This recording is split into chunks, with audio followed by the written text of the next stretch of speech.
Welcome to Growing Pains, the podcast about what sits beneath strategy, organizational culture, and leadership behavior. We bring together innovators, investors, thinkers, and doers who are changing the status quo. This podcast is produced by Snabbfoting, the boutique strategy and organizational culture consulting firm. Visit us at snabbfoting.com. Yes. And I have something to show you. Thanks for the lovely session last week. It was great to hear you moderate the session, the book launch with Gustavo, with the forward talk. That was great. Thank you. Excited. It's such a great book and so practically useful that I was excited to be able to give back to somebody who gives so much to so many of us. Yeah. Appreciation, grateful. We are many that shared our thoughts and feedback. I have something small. Can you see? Thank you. Thank you. Nice. And I think beyond thank you. That's lovely. I love that name because when I think about thank you, beyond thank you, it creates so many both memories, associations for me. So I'm curious today to connect the dots better. And what brought you there, Christopher? Chris. What brought you there, Chris? Christopher, feel free to use whichever one. I think that it's really interesting because just a few minutes ago, there was somebody from Finland who shared a post on LinkedIn about the discomfort of accepting praise, of somebody recognizes you and this need to be able to divert the praise away, to be able to push it away, to talk about how it's really not that great. And I think it was like a Finnish nightmare is what they said, as somebody goes, oh, that's a great hat. Oh, this horrible thing, it's old. I don't really use this. And we've been trained so much to push away the praise of others without ever really realizing the role that it actually plays in our relationship. And for me, I got into looking at the human relationship to giving and receiving recognition, not because I thought people needed to give more compliments or that I had a hard time accepting compliments, which I still do to this day, struggle with that. But I got into it because I watched a 2-year toxic relationship with 2 coworkers transform overnight through a 15-minute recognition activity. And when I saw that one question that I asked a coworker unveil, I guess is the right term, or expose something that she was dealing with that was at the heart of her experience working with us and that we didn't see, it had me realize that when we don't understand what people are dealing with, when we're unable to see it, we're unable to recognize it and appreciate it. And when people don't feel appreciated and recognized, then tension builds, frustration builds, communication breaks down, and we spend more time working around each other than working with each other. And so that experience is what led me from doing track 2 diplomacy or international conflict resolution work to focusing on helping people develop that day-to-day skill of being able to see, really hear what matters for people and to create the kind of conversations and experiences that leave people feeling valued every day. Lovely. I think it's very important to feel valued. If when you're at the workplace, if you feel valued, if you feel seen, you have so much power. And if we can unleash that power, beautiful things can happen in the workplace. And all the people that goes to the workplace, we don't know what happens when they are not at the workplace, in their homes, in their families. Do they have conflicts? What thoughts do they have? We all need to be valued somewhere, if it is at the work or somewhere else. So 100%. Yesterday, or a couple of days ago, I interviewed Gary Ridge, who is the former CEO of WD-40. Actually, this company here, I had it on my desk because I brought it to the interview. And, Gary is one of these leaders who is just renowned for being an extraordinary leader. And what was interesting in what he was sharing is he goes, strategy and having a strategy to take a product to market, to expand sales and everything like that is the easy part of leadership. But what unlocks our success is being able to access people's hearts and their heads at work. That's the amplifier, because if we don't unlock people's full potential, then they're never going to be able to implement that strategy. And that really stood out to me. And what he said, he goes, my philosophy was based on, I think it was something that he read from the Dalai Lama, which is our job is to make other people happy. And at the least level is to not leave them hurt. And I'm paraphrasing it. And it's like, many times our workplaces are not places that make people happy. They don't find a respite from their day-to-day life when they show up, but it's more something that they're avoiding or they're dreading. And we spend so much of our time there that we need to learn how to do those little things to be able to connect around our humanity, to see the humanity in each other, to just pause and connect as humans, and then also take time to be able to talk about how we work together to make work better, so that that time at work is something that's fulfilling and that we have energy left over to bring to our lives outside of work. I see another angel on this. I agree with a lot of what you say, but happiness at work, that's nothing I strive for, but maybe instead it's meaningful in some way. So happiness, it can be like toxic happiness as well. I have met many organizations here in the Nordics, and they say, when I meet them, Eva, we would like to create a happy workplace. And then I feel, something is wrong here. They would like a happy workplace. But if you go back to the roots, to the motivation, a meaningful work life and a good workplace, they don't need to be happy. So I think so having spent some time in Scandinavia, and Scandinavian countries always ranking in the top for happiness indexed in the world. That's true. But if you go there, it's not butterflies, it's not easy, it's harsh winters, it's cold. People are not walking around with giant smiles on their face all the time because they're living in this false bubble of happiness. I don't think I've met more direct and stoic people in my life than when I went to Finland, right? It's not like, oh, you're the greatest. It's not deep expression. It's like, would you like this? No? Okay, fine. Right? I think Finland is happier than the Swedes. No, but let's look at this. So competition. I think one of the challenges is when people use terms like happiness or psychological safety or appreciation. What happens is that we share the headline without never reading the story. And the term happiness is like you identified when a client says, we want to create a happy workplace. Well, what does that mean for you? And why is it important. You want that now? Because the term happiness in the Dalai Lama sense may be more of a symbol of contentment.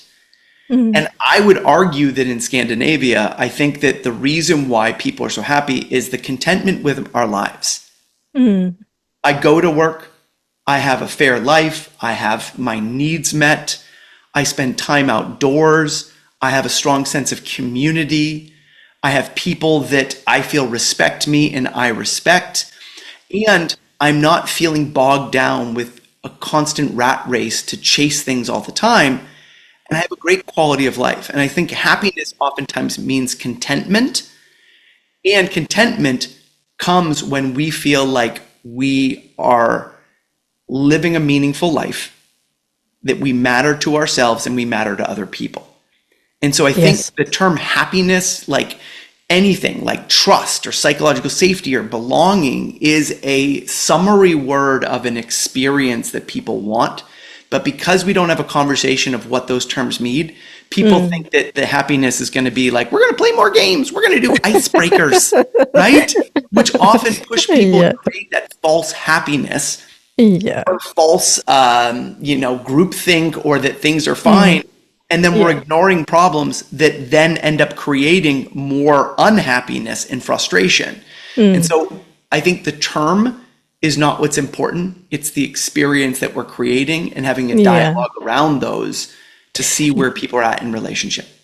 Yeah, and as you mentioned, the definition to speak about this, have a conversation about this. What is happiness? What is work-life balance? Work-life balance is very important for the Swedish people, and also in the Nordics. So since we work about 40-ish, 35, 40-ish hour each week, and have our families. We go to the nature. That is super important for us to live with friends and our families and have something else outside work. And that creates a mix of the happiness. Well, and I think I'll never forget, I was in a session with an undersecretary at the United Nations, and he was an ombudsman, if you know the term, which is kind of your internal conflict resolution person for people who don't know the term. Yep. And this person was, their responsibility was to train people and support people to be able to navigate those interpersonal dynamics. Yeah. And I can't remember anything he shared in that program, except for one story he talked about when he was saying, we often talk about work-life balance or work-life integration. And he said that when he started and got that role, he would go into the city in New York at like 5 o'clock in the morning, get to work all day long, come home at 9 o'clock, and then do it again. And he goes, when my whole life was my work, he goes, and I think many people fall into this trap, he goes, if work was going well, I was happy. I was content. But if something went off at work and wasn't going well, I was completely off kilter because I only had work. And so work was either going well or going poorly. And he goes, then I realized that if you can't have work-life balance or you can't have balance in your life if everything is dependent on one thing for your joy and is dependent on that one thing for your unhappiness. And he goes, having multiple things in our lives that bring us joy means that when one thing isn't working, the other things lift it up. And I feel like many times we put our whole identity into our career. We put our whole identity into our family. We put our whole identity into our sales numbers. And we're only good if we're selling or we're not selling. We're only good if we're delivering or not delivering, depending on who's listening. And I feel like it's only when we build up those multiple things in our lives, it's not, work-life balance is not that we'll never waver. It's that when we do, there's something to counterbalance, to hold us up. It is like a card house. If something went wrong, if you only have work, if you only have your family, but if people die or if you are punished at the work of a failure or something like that, the card house fall. So it's dangerous to have that. It is a well-being question as well, too, when you only have 100% on a bet. Yeah, and I think there's something else that, as you were just saying that, what it had me think about is that I think we also forget that we're making investments to be able to make it through the winter. You know, it's like living in a place that's cold. I grew up in Maine where it was cold as well. And like we would always stack firewood, right? And we would get firewood and we'd put up and we'd get 2 cords of wood and we'd stack it. But we'd usually do that in summer because we knew we were going to need it in winter. And you didn't want to go out and find the firewood when you were in the middle of the colds. You wanted to be quick to access it. And I think that for many of us, those small interactions where we invest in the relationship is we're doing that when things are going well. So we have those relationships when things aren't going well. And I feel like that investment in those small things that we do is another piece of wood on the stack that's going to help us get through those difficult times. But we forget that we need to be investing all the time and adding wood to the pile because at some point we're going to burn through it and we're going to need to put it. And we can't just fill the pile at once. We need to keep on filling the pile as we're burning through it to be able to maintain those relationships through those difficult times. And now I think about relations as like risk management. If you have many relations, and if you collect them over time, then you have several of them. And when you have a problem in your life, then you can, have supportive people around you that can help you. Yeah.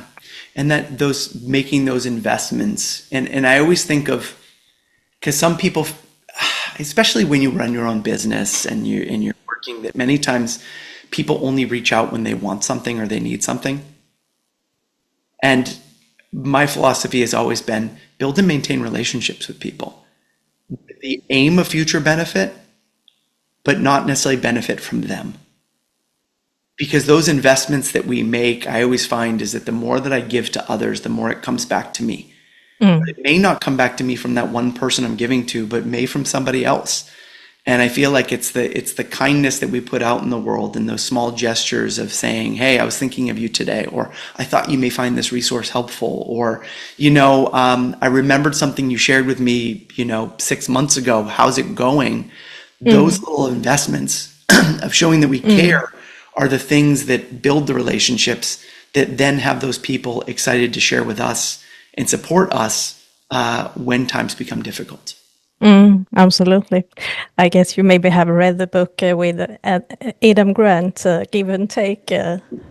Have you read it? Yeah, it's interesting. I It's funny. haven't read it from the beginning to the end, but I like that theme with the giving experience.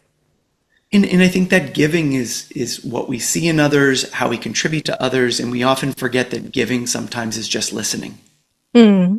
Absolutely. Being there on a tough day for somebody, to be the place for them to process what's going on, and then push them back into doing and accomplishing what they're committed to accomplishing.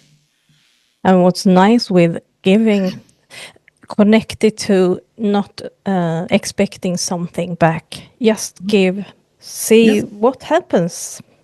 Maybe not happens, but maybe that person is happier, nicer, feel some joy, a smile, a small. Yes, that's fantastic to do that. And I don't think, and I think it was Adam Grant who shared this statistic a couple of weeks ago, is that there was a study where people were asked to do 3 acts of kindness for themselves, a moment of self-care, a moment of reflection, or maybe doing something nice for themselves.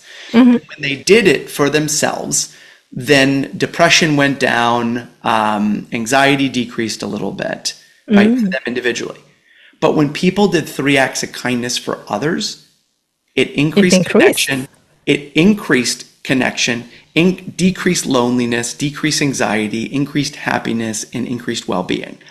And so acts of kindness for ourselves are one thing, but when we do things for other people, it has an exponential impact.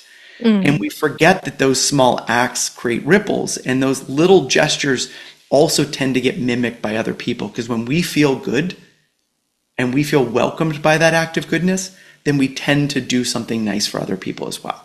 A couple of weeks ago, and I don't have the glasses here, they're in the other room right now, but I was going on a trip to France for a keynote that I was doing at a company, and I got to the airport and I left my glasses. And I was like, oh my God, I can't see my phone these days without them. I've gotten old and I can't see. And I'm in the store in the airport trying to see if I can find some readers, and all they have is these big red rim readers for women's glasses. And I yelled at the lady, I'm like, ma'am, do you have any other readers, something like that? She's like, I don't. And the guy standing next to me goes, do you need some glasses? I'm like, I do. He's like, I always carry 3 extra pairs. And he grabbed a pair of glasses out and he gave them to me. Can I give you money for them? He's like, nah, I get them 4 at a time off of Amazon. They're like $5. Keep them. Made my day. And I was left, 1, I had glasses for my trip. 2, I felt more connected to this person. And I said thank you 4 times because I bumped into him at the airport and then on the same flight. And it had me reach out and just act even more kind to the people that I interacted with for the next several couple of hours. And we forget that those small things don't only make a difference for us, but for others as well. Yeah, I think it's important. It's much more joyful to go through yeah, go through the day and do these small things. Thank you, Chris. Welcome. Um, can you help me to learn a bit more about the terminology about acknowledge, appreciate, and recognition?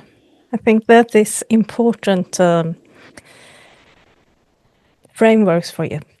Yeah, so I think that one of the things that I realized, so after I had that interaction with my coworker, I came back and I wanted to understand that if recognition has been proven time and time again to be critical to the engagement and retention of our people, according to Gallup, people should be recognized every 7 days. Well, why is it that sometimes people don't do it?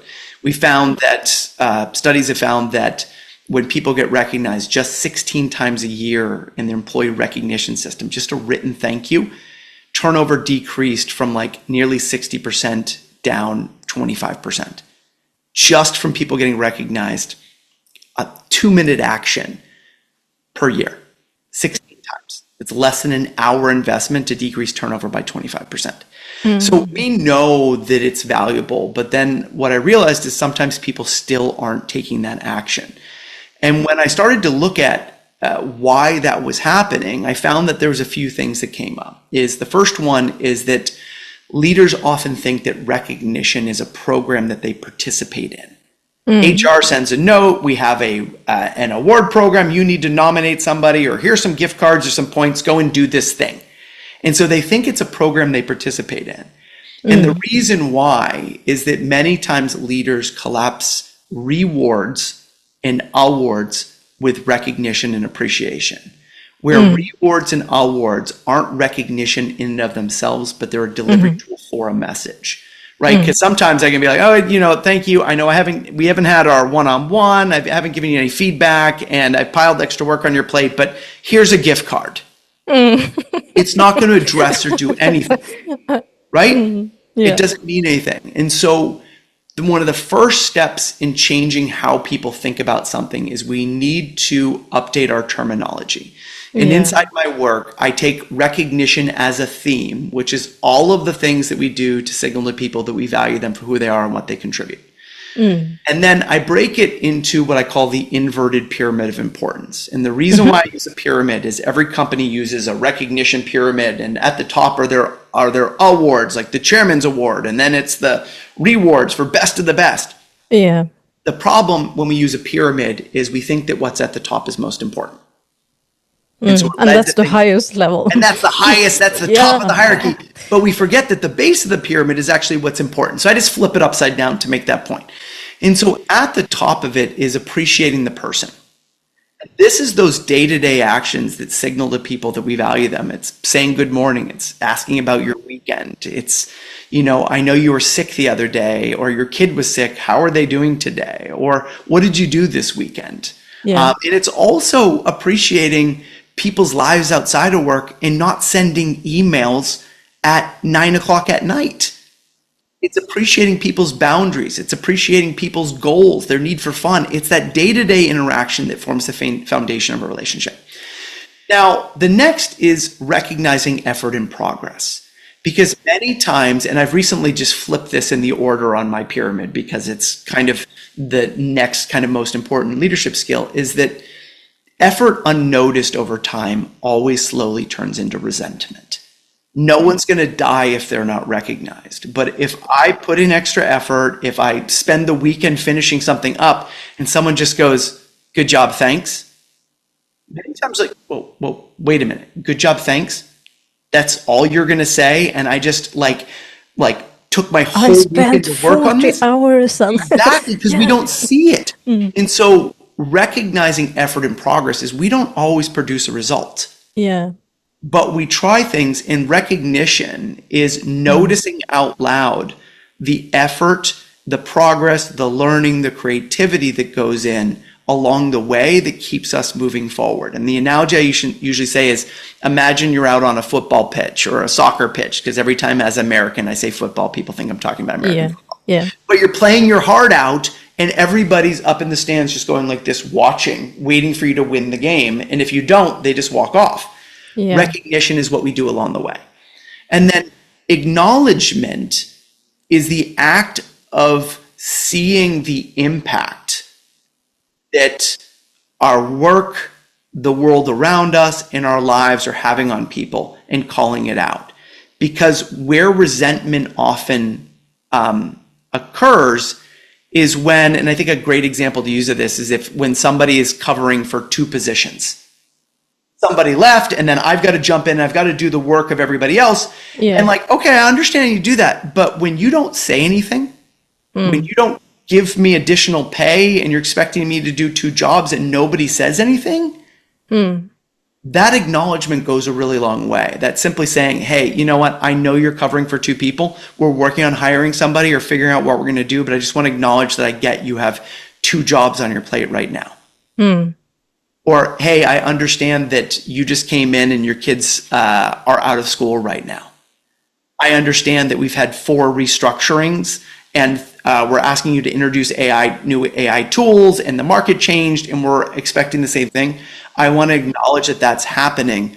It's the art of being able to see how the work and the world is impacting people and being able to acknowledge out loud. And then there's rewarding results and awarding standout results.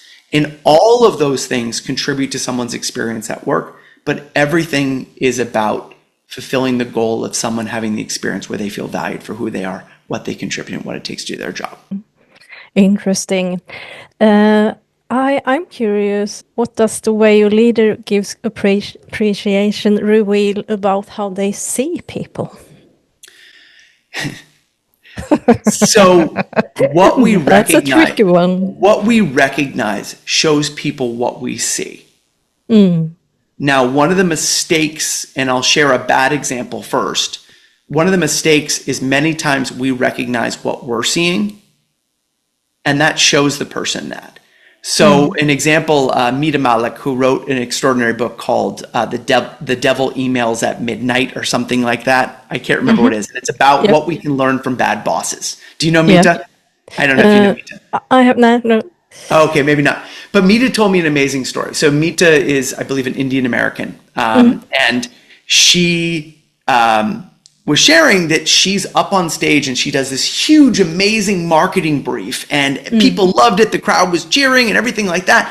And she spent months on it. And she came off the stage. And the thing that the senior leader said is, wow, you speak English so well.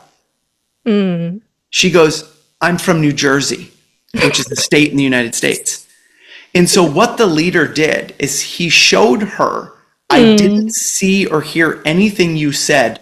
All I saw is how you look, and that my perception of how you were supposed to be speaking was shattered. Yeah, that is really, really sad. And so what we recognize shows people what we see.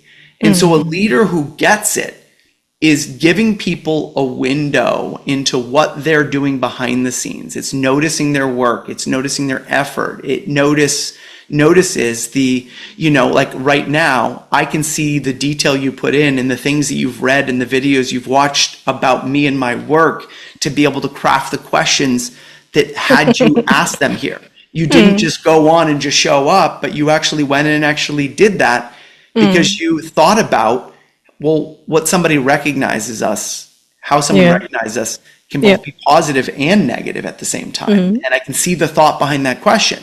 And so that's what we do. And sadly, many unconscious leaders sabotage themselves by showing people the things that they're seeing that don't build their relationship, but actually break it down. And so being very intentional about that. Go ahead. You're about to ask a question there.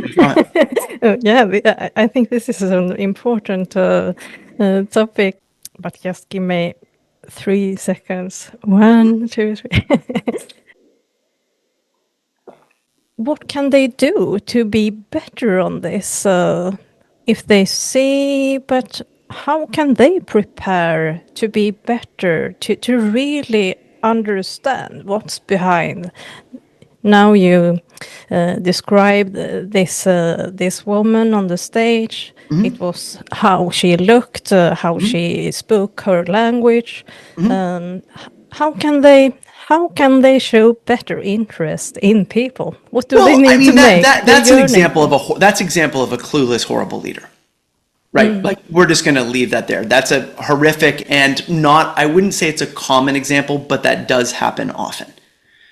So let's put that one aside. And so I think that when it comes to getting good at appreciation and recognition is about developing a skill. It's not about the stuff. It never has been about the stuff.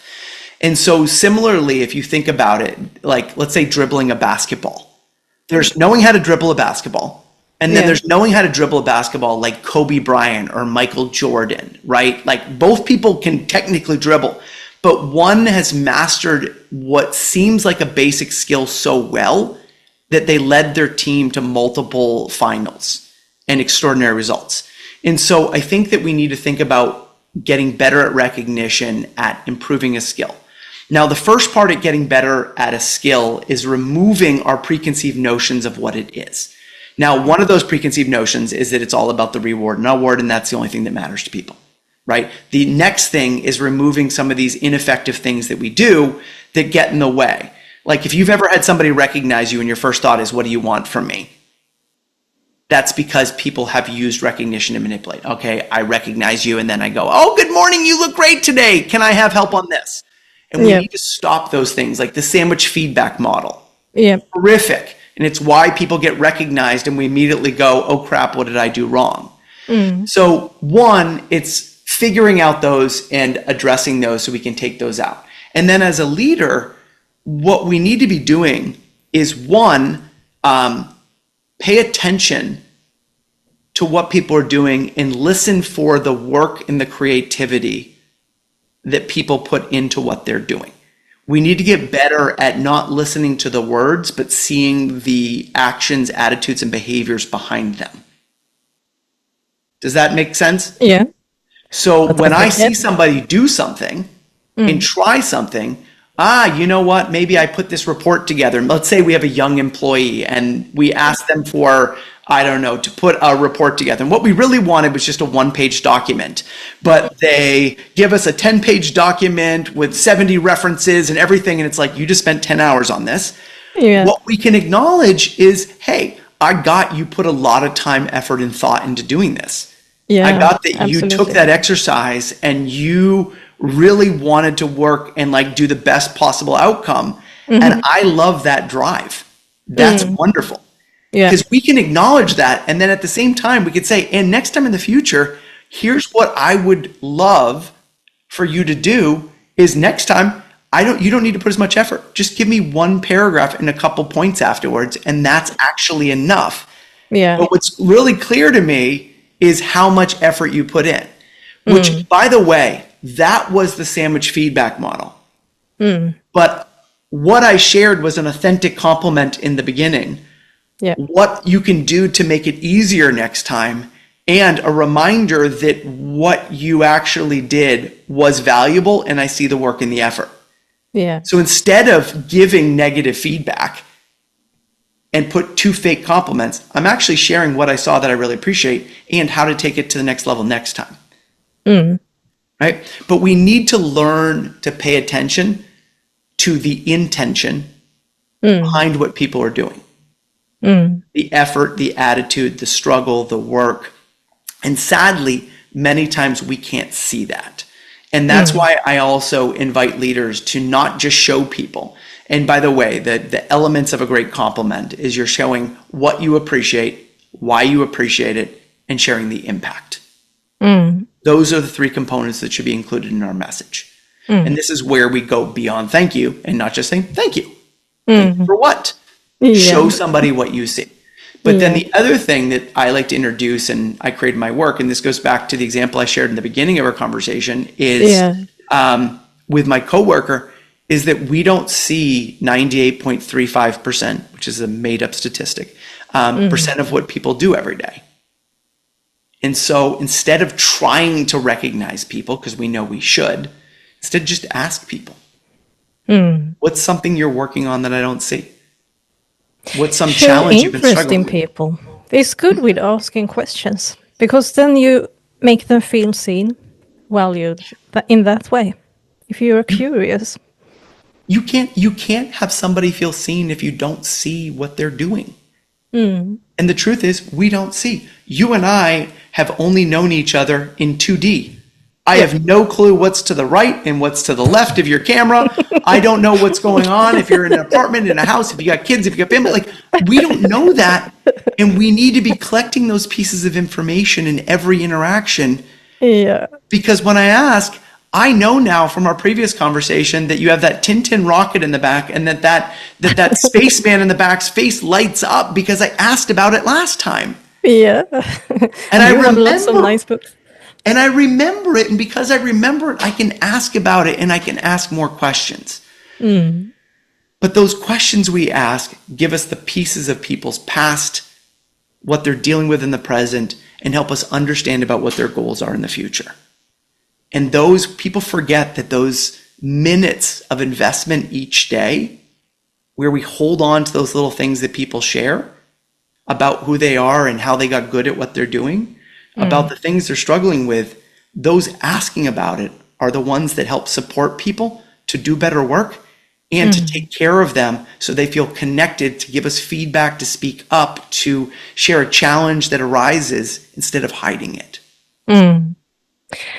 I think it's very important with asking the questions and also better quality of the questions. So we can ask questions, but it can be quite poor quality. And it's also like, good morning in the morning, hello, how are you? Here in Sweden, it is like, how are you? You can get to quite, I'm good, I'm fine, everything is okay. But if you go deeper there, many people, it's not okay. And so we need to ask better questions to also receive better information. And if we ask the question as we discussed, then people feel more appreciated and valued. So it's important. We And need to learn more it's about not the that. question, it's not the first question we ask that's important. It's the second question. Yeah, maybe. Because the first question's formality. Hey, how are you? I'm good. You? Yeah. How are you really doing? Well, I asked a woman at Starbucks the other day in a coffee shop, and I go, how are you doing? And she goes, I'm good. And I go, how are you really doing? She goes, I'm tired, exhausted, and I don't want to be here. What's been going on for you? You know what? My kid is graduating. I'm trying to pay for that. Turns out they're going to close the Starbucks, and I'm not going to have a job in a little bit, and I'm trying to figure out what's next. I'm like, that can't be easy. It's not. It's been brutal. Well, thank you for being here. And in that less than minute, she got seen, she got understood, she realized that somebody got what it took to do her job, and she connected with a human being beyond that. And actually, if I remember right, that conversation went further because she was from, I think, Trinidad and Tobago. I had friends from Trinidad and Tobago. It's an island in the Caribbean for people who don't know. We chat about that education's important, that she studied other things, but in order to pay for his kid's school, that conversation went there. And it's amazing how deep we can go with somebody and how much information we can get if we're willing to ask the second question, the third question, and realize that inside of that, we have the gold that we need to be able to have people feel seen, heard, and valued. I think a lot about when I, for example, go and purchase a coffee or something in the shop. It's so important, like, to see the other person in the eyes, or say hello or how are you. If you go to a place on a regular basis, it's so they appreciate it so much, and it is really easy to make them happy, because if I treat these people like people, human beings, it's their job. They work from 8 to 5, meet people all the time, and in a shop or a coffee shop, like espresso house or what you name it. Sometimes it's angry people, and so they need some sort of love, and it's so easy to say it with a smile. How are you? Hello, etc. Well, and even just to ask people about, like, what are you excited about right now? I'll never forget, maybe, I don't know, maybe a couple months ago, I was in an ice cream shop. It's called Baskin Robbins, 31 flavors of ice cream. And it's Yeah. a global brand. I don't know if you all have it or not. But, there was a kid who was working there. And I say kid because he was like maybe 19, 20 years old. And he was so present and his communication was so clear. Something stood out about him, right? It wasn't just, I'm doing a job. And I'm like, what are you up to in the world? And he goes, I'm like, what are you up to? I can tell that you're really good at what you do. He's like, I'm actually just finishing my degree. I was a track athlete at my university. I'm studying bio. I'm like, are you pre-med? He's like, I wanted to, but I'm not sure if it's what I want to do. I got into the Peace Corps, which I don't know if you know what the Peace Corps is. It's like in the US. It's a service thing where you can go out for 2 years, and through the State Department, people go and they work in rural communities around the world, Okay. offering some sort of training, education, or just being there of support, whether it's education on health or on working on some issue, water or something in that community. And they do it for 2 years, and he got into it. And in a matter of 4 minutes, I learned about what he was up to. And I actually told him I have a lot of friends who've done this. He's like, yeah, I'm thinking about going to this afterwards. I'm like, well, you may want to consider this. He's like, can I get your number? I gave him my number. He's like, can I call you tonight? And we had like a 45-minute conversation. I put him in touch with 2 other people. And that is those small acts of kindness of somebody who's trying to figure it out, who doesn't know who to talk with, who doesn't know how to work with. And I connect him with 2 different Peace Corps volunteers that I knew because I was in and around that world. And so that small gesture, will it ever come back to me? Will he hire me for my business? Most likely not. But you know what? I know an extraordinary young person in the world right now is going to get guidance to figure out how they can make a bigger difference. And all of that information came out just by asking those questions.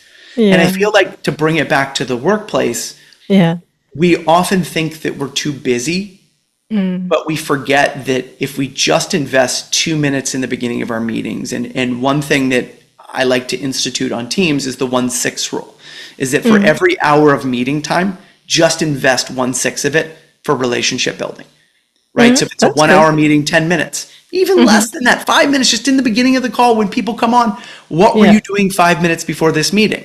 And if you were asking about better questions, if you ask, what were you doing 5 minutes before this meeting? Everyone's going to tell you where they're coming from.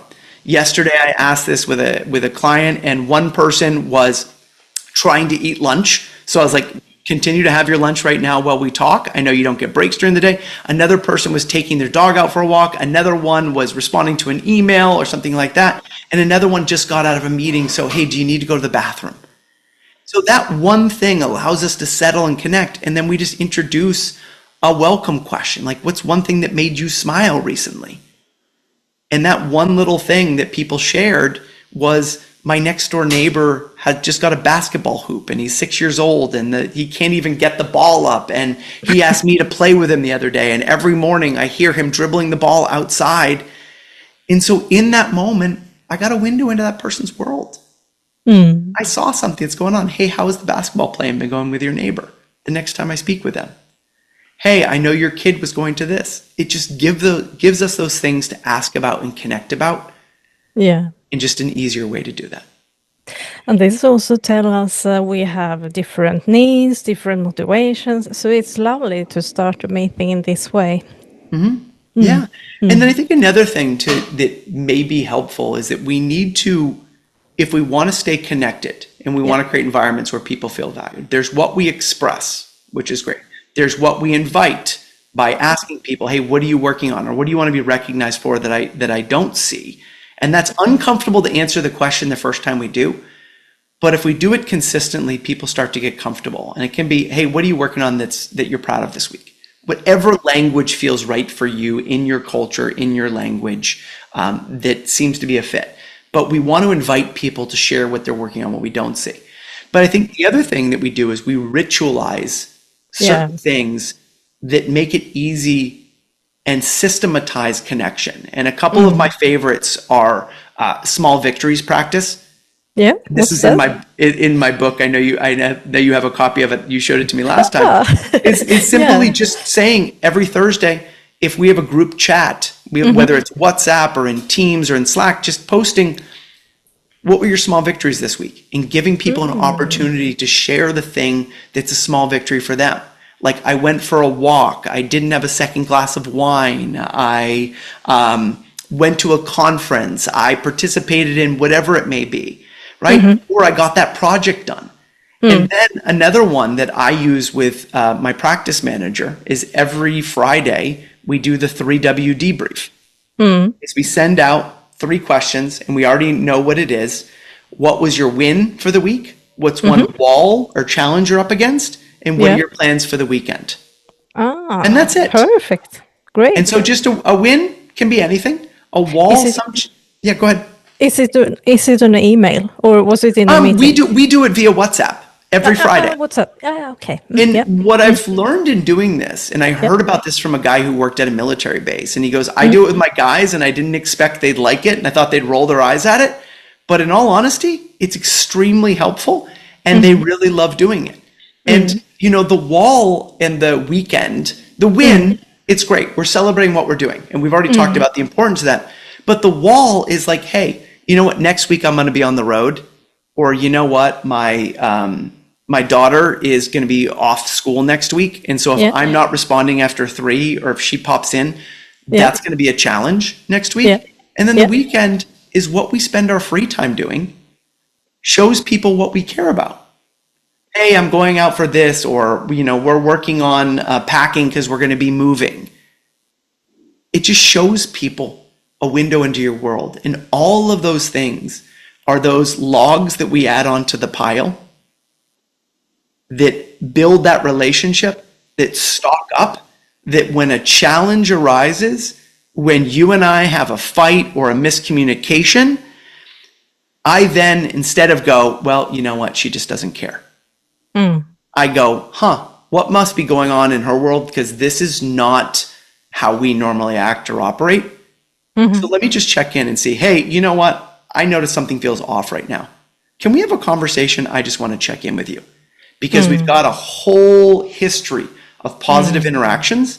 So when that challenge comes up, it's a one-off or something different, and we can quickly push and navigate through it, opposed to ignore it and then start working around each other. I think that is important to take that quickly and move on from that. To keep good relations. You have so much in that experience in that field. We need to do another podcast episode of that, Chris. I'd be happy to. Yeah. And I see time flies today. Amazing. What is the most important from this conversation that you would like to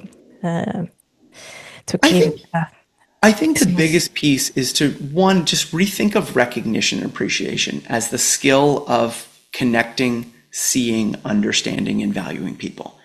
And that's far beyond the just saying thank you and the words we express to, it's the actions that we take. And it's being conscious as a leader that if I'm not building relationships, they're breaking down. And building relationships are about getting to know the people, their past, their present, and their future, and getting those little puzzle pieces along the way. It's seeing the work that people do, and by recognizing what we appreciate and intentionally noticing the behaviors we want more of and refocusing the ones we don't want. And then I think the last part is to constantly be checking in to understand and monitor where people are at, so that sometimes people need to feel more valued and they need us to listen or have a conversation. Other times they need us to help remove a problem that's getting in the way of them, or at least just see it. And if we do those things on a regular basis, it builds the kind of relationships that keeps lines of communication open, that removes unnecessary conflict, that creates psychological safety and belonging. And if we do those little things each day, it just makes everything else work so much smoother. In a sense, it's the lubricant for our relationships at work, right? It's the thing that just makes it work smooth. And by the way, if you're listening to this, I was holding up a can of WD-40 up to the For screen. the Swedish and Nordic people, I'm not sure if they understand. Yes, what it so this is the the lubricant short that you put on your bike tire, on your bike chain to keep it moving. When a door is squeaky and all of a sudden you put some grease on it and it moves, that's what all these day-to-day actions do, is it makes everything else work smoother together. Wonderful, wonderful. Would you like to invite a new guest to Growing Pains? I would love to have more international guests like you. Definitely. I had tons of people that I'm sure would be happy, to check out. And so, I'm trying to think of who off the top of my head. There's Matt Cross, who's phenomenal, an amazing thought leader on subtle shifts. There's my friend Erin O'Malley, who is amazing on the essence of you, and she helps people get their message out into the world through public speaking and removing the barriers that get our voice out into the world. And Monique Richardson, who is probably one of my favorite thought leaders on customer experience and just extraordinary human beings. So I've got lists and lists of extraordinary people that would be great to interview and connect with. So happy to make any of those connections. Oh, thank you. Lovely. Chris, how can the listeners reach you?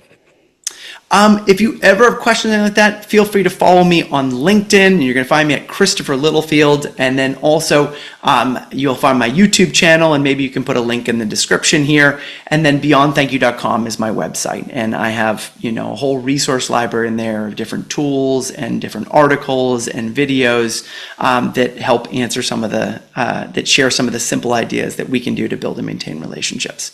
And I think the best thing, on the homepage, there's a little 10-question assessment to get really clear on how are we doing at building, maintaining relationships. And it's a great starting point to figure out where do we need to focus our time and energy most to be able to maintain our relationships in these challenging times.